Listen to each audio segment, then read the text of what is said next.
ato na ning sugdan karon unya ang ato ron nga hisgutan na Sir Jima kanang ako na gid silang gipangutana daan kay kaning atong tun-an ron dili man gid ato na dili iyaha gid ni Ginoo. Mo ning ato ni nga mananron balatan magatunan. Musugot tagbasa dinita sa Esdras 7:23. Nagyon din bisan unsa nagisugo sa Dios sa langit, ipabuhat ka na sa Sibu gayon alang sa balay sa Dios sa langit.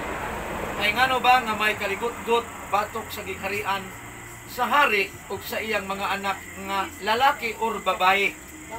So ni ay kaligut-gutan sa Dios kining mga butang bayang gi-order sa Hinday unya pili tumanon. So munang ipangutana tagid ko ganiha nga kung ang Dios mingon ba nga kanang imong kwintas kulang na dungagi. Tungagan ba nato? Matod nato nga yes kay ang Dios may insulti. Pero moingon ang Dios nga tanggalon ba nato?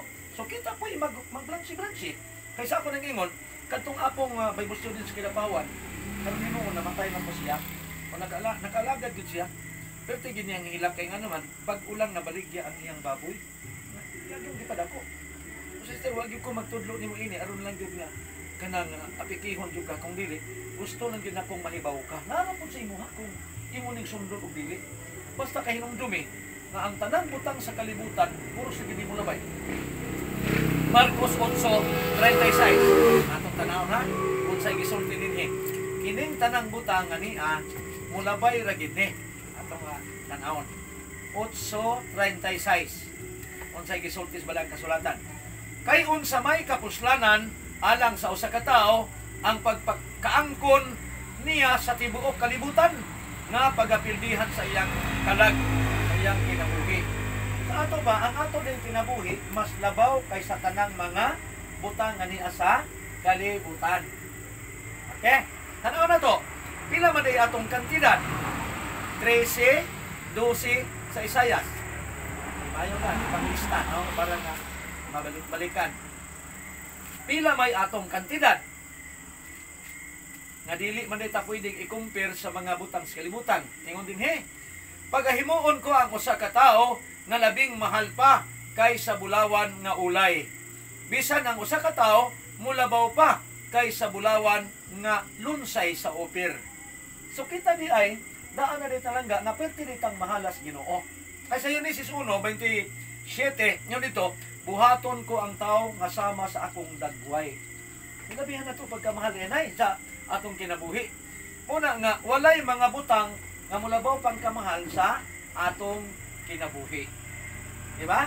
So, mauna nga, atong ningaskutan doon kung sa man ang gusto sa Ginoo. Dinita, sa unang Timoteo, Kapitulo 2, versikulo 9, magsugod ta. Ano na to ha? Unsay gisulti sa alagad sa Dios na si Apostol Pablo. Ganita. Unang Timoteo kapitulo 2 bersikulo 9. Sugod tas 9.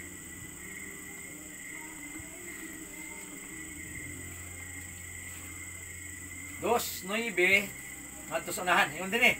Usab nga ang mga babae magmaligdong og magbinuotan sa ilang pagpatahom sa ilang kaugalingon.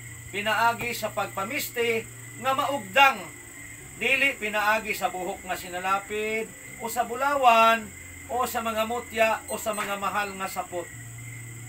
Okay ra din no, bisag simple lang ang atong bisti.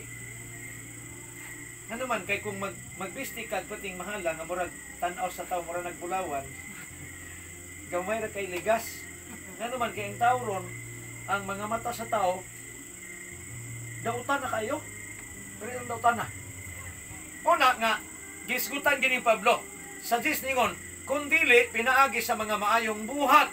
Ingon nga mao'y angay sa mga babaeng nagpadayag sa pagka-Diyos nun.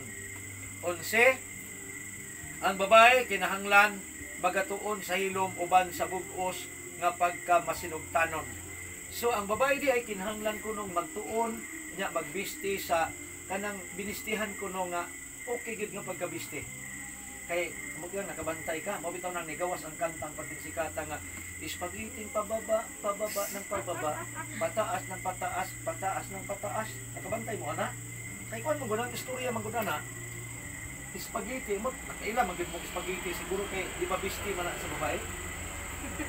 Amot brother rin nakabantay ka spaghetti nga isulod sa laki. Murag wala no sa babae dinhi. Munang concern kay Pablo sa babae. Kanang spaghetti pababa na man pababa ng pababa, pababa ng pababa hangtod nakita ng baba. Unya, pataas ng pataas. Hinumdum ko sa akong apon sa una, siya dong ang pare sa una mag-sermon in town. Siya ni adtong mga tuig nga milabay ang bisti kuno diri kay Maria Clara. Amot og nakadungog si nanay mo kuan pa na Maria Clara. Ang bisti kuno kaniadto Maria Clara gyud. Karon nausab na kay Maria Claro. Sa una Clara unya karon Claro. Mo na nga gipahimatgunan ang tao sa Ginoo. Niya. Unang Samuel 16 bersikulo 7. Ang giingon sa propeta nga si Samuel nato ba nini? 16 bersikulo 7 sa unang Samuel. Kay ang pinaka-importante gid sa Dios manggod nga nagtan-aw sa tuwa mao ni 16:7. Apan siyo ba miingon kang Samuel, ayaw pagtan-aw sa iyang naong kung sa gitas-on sa iyang barog tungod kay ako nagasalikway kaniya. Kay siyo ba nagatan-aw dili ingon sa makita sa tao, kay ang tao nagatan-aw sa panagway sa gawas. Apan siyo ba nagatan-aw sa kasing-kasing. So ang gitan-aw ni Esther sa Dios ang ato di nga kasing-kasing. Nung mga tana ta, naman tayo mata no, kining mata na to, na kining mata to na maman itong itatanaw. Kung mabuta ang tao, ang iyang reserba nga mata wala na ilain. Ang iyang kasing-kasing.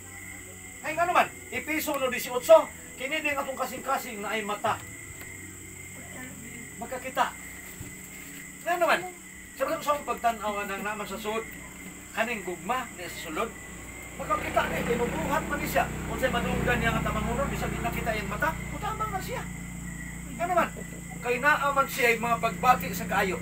Very good. Uni nga, ang Diyos di ay naglantaw sa atong mga kasing-kasing. Karon, ni ay giorder ang Diyos sa Exodus 33:5 ngadto sa 6. Manang yung nakuha nga, kamura gyud mo'y mamalandong ini, kay di man pud ni akua. Ingon din Og si Hiuba miingon kang Moises, ipamulong mo sa mga anak sa Israel, kamo mao ang katawhan nga magahi og liog. Kung musaka ako sa taliwala mo sa makadiyot, pagaut-uton ko ikaw. Busa, ano ha? Naigisulti sa Dios nay. Busa tangtanga karon ang imong mga dayan-dayan gikan kanimo, kay ako mahibalo sa akong pagabuhaton kanimo. Ang giyon sa Dios tangtanga, wala mayon kang og dugangi. Ani amo gud ang kasaysayan sultihan ta mo. Mangutana usa ko ni nanay before ta mo adto sunan. Kana bang gibutang sa imong daunggan ay unsay imong lig-on nga rason nganong naay gibutang sa imong dalunggan? Dayan-dayan. Ang uban Sir Lima, kung ipangutana, daghan na mag-agi ang pila na magkadapit kong natuan. Pagwapa man ni Brad.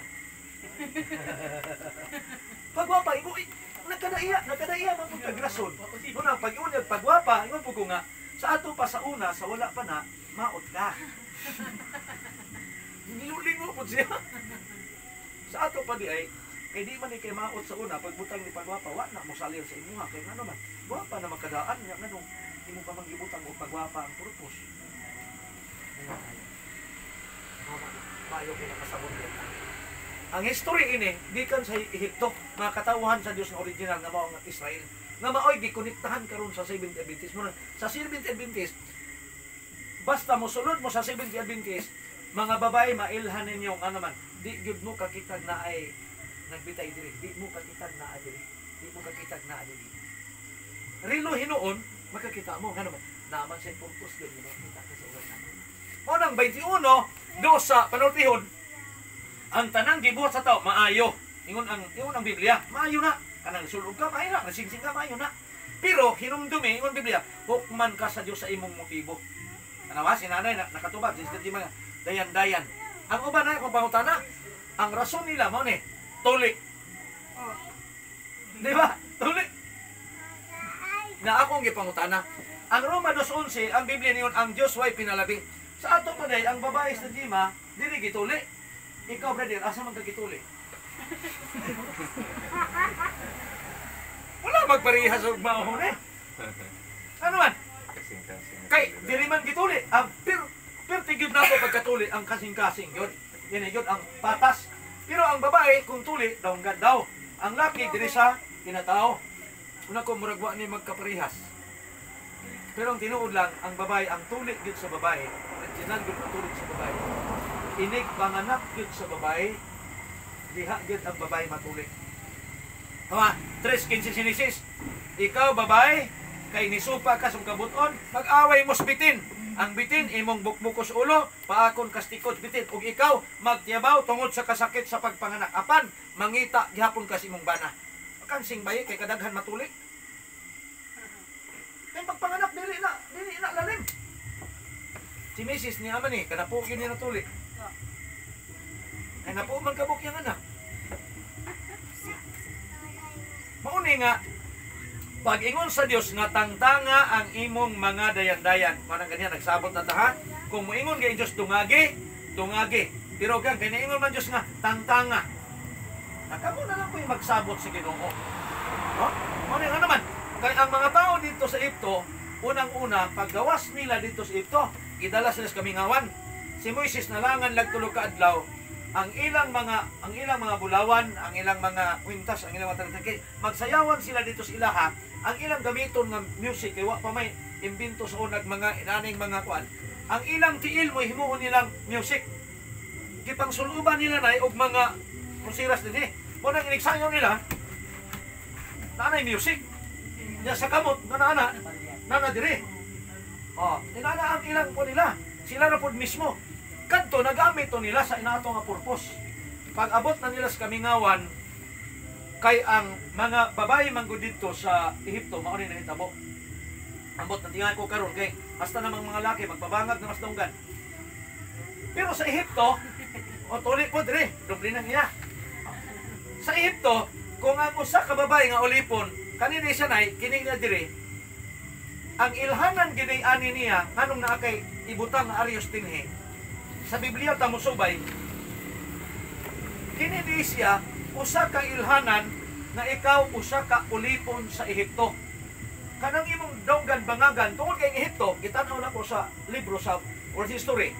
Gitan-aw nako ang Ehipto di ay duol lang kay sa bukid sa Sinai. Dili layo sa bukid Sinai. Ug ang bukid sa Sinai naa dito ang perting bagaang bulawan sa Dima. Unang easy lang kay nila kuhaon, maghimo sila kwintas, maghimo sila kursilas. Unang bisag ulipon dito, mura kag dato kay nga naman ulawan ang ibutang dinhi. Pero kana di siya sign di na sa imong pagkaulipon dito sa Ehipto. Kung bitaw nang ang mga babae sa Pilipinas, yan sa mga Amerikano nga nakahibaw nga, "Hi young girl." Ang babae po din tawag ganyan daw kasabot. Hayang po. So what happened? Siyaway hapin. Lingkod ng largo. Kaya nakitaan man nga, dagko kay magkondre, kita na sa mga mga ulipon. Kanang mga artista nga, nagtuog yun silang patin lang sikata kay dagko kay ilang kon. Wala gyud in tama sila kalibutan.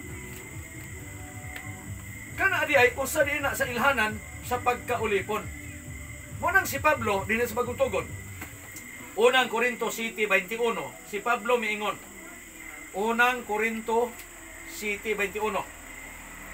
Matod pa niya din siya. Tanaw na to. Ulipon ka na bang daan sa panahon sa pagtawag kanimo? Ang nahimong ulipon? Nailhan ka nga ulipon kay naamay mga sign. Yan ulipon ka na bang daan sa panahon sa pagtawag kanimo? Ayaw kiniig sa payan. Siya ayaw nagkabalaka. Ano naman? Kini mga panahon na, parin mo lang, wa man jud ka kabalo. Es nanay, ginagay ni background ay nga, kini di ay dayan-dayan. Tinuod yun. Nya abi ninyo sa Biblia, kung imong basahon ang maing balita nga katong ang imprimatur mga pare gyud, ingon ang Ezekiel 7:20, gigamit lamang nila ang ilang mga alahas sa pasikat. Usa nga purpose diay nga bisag molimod ang tao kay ang Biblia ginigsulti nga gigamit nila sa pasikat. Buringot ko sa unas tirinday na ay babae dito nga gihubuan gyud taon tanan. Anahimong agianan kadtong iyahang mga gipangsulob nga mga butang. Itulis. Ang buringot sa una nakakuan kag lantawan. Sa panahon sa 1987, diha ko kumprador ko anak, magbalik-balik ko magsakay kog jeep, pag abot nako nagtapok, nang hilak na kay human nag-hold up. Muagi ko. Pagbalik nako na napay nagtapok kay gi-hold up gihapon. Pila ka isa ka tuig ko balik-balik niya. Kaluwis ginawa gyud ko maapil nga naapil ko tulis. Maapsan na akong ipang tulis. Mga babae gipandala. Panghubuan, kutob sa mga unsay madala.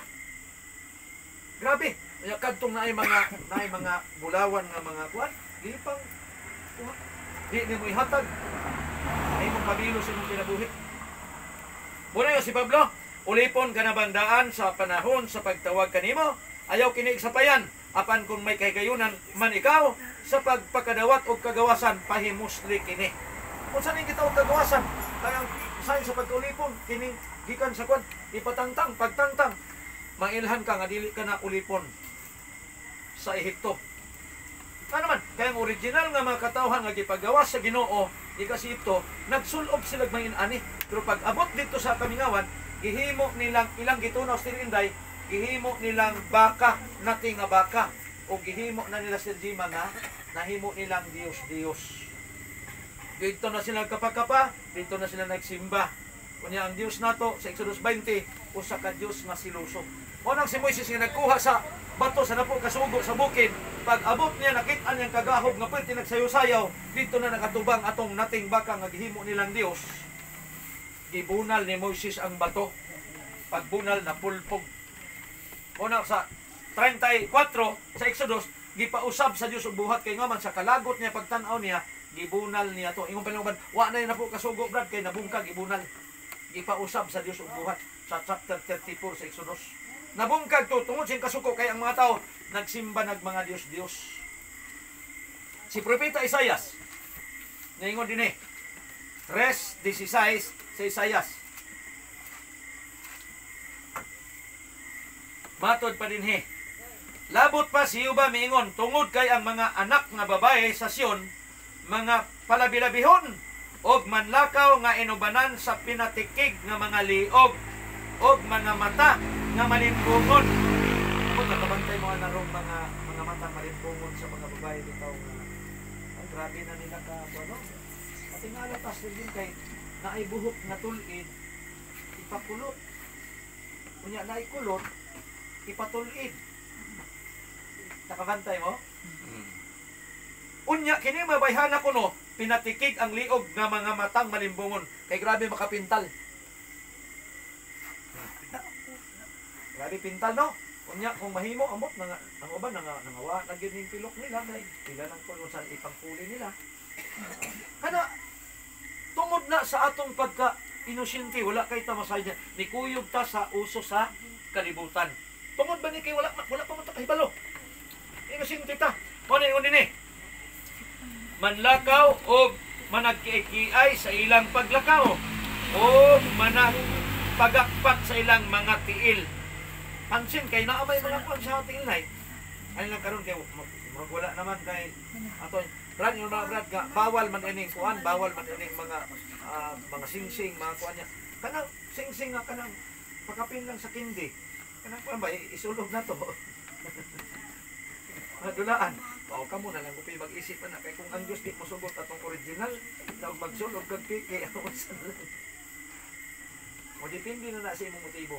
Si Ma'am Pili, ang yang bana Muslim ang gito niya, grabe gid niyang daghan gid alas kay sapian man gyud sa Dima. Sapian gid siya. Pero dili gid siya. Ay ko imuha man gid ang kaugalingon kinabuhi man nimo. Pero hinumdumi nga ikaw mas mahal kaysa imong gisuot. Kunya ang Dios dili gusto nga mahimo ng lead sa mga taong bati og mga huna-una nga mao hinungdan mahimong pabilo sa imong kinabuhi. Si mapili karon ang iyang kuan gipang hipusan naman. Kana siya, makatabang man nimo panahon mapikak, mapikikas din nima. Mapiki ka, madala nimo buwan. Uy, di man nimo. Oh, maprinta nimo. Oh, ang gusto lang sa Dios mampingan ta kay nga naman. Ang matas tao ron ay mupatay na bisag 5,000. Suhulag ko. Patya. Oh, karon makit-an ka nga na kay daghang nga kuan sa lawas, mahimo sila nga matrigger ang ilang mga pananaw. Nabitaw na nga ang mga babae pod isultihan pod nga magbistis tarong bisti. Kay naman po yung mga bisti nga na mga marka, ang mga marka diri, mo na mapalit og bisti tanaw po nato ang mga marka. Kay naman yung mga marka nga kiss me, hug me, even in the dark. Makita po nagbasa ay sugod ngit-ngit. Dumugan kita. Oh. Muna si Apostol Pablo mingon, dili ko mosugot nga ang babae motudlo sa mga lalaki. Ang uban pong mga pastor, uban iglesia, dili na nila pawalihon ilang babae kay ilang pagsabot nga ang babae kuno dili kuno pwedeng mawali tudloan ang mga lalaki, which is wrong. Ay ano man si Pablo niyon, dili ko gusto nga ang mga babae mo tudlo sa mga lalaki. Kay kining mga lalaki sa tinuod lang na mag-seminar ani, kining mga lalaki sa tinuod lang gyud papil gid na niya. Papil gid na sa lalaki. Biblically nabasa nato to dinhi sa atong crusade nga ang mga lalaki murag kabayo nga linalugan, manggupod og asawa sa isang tao.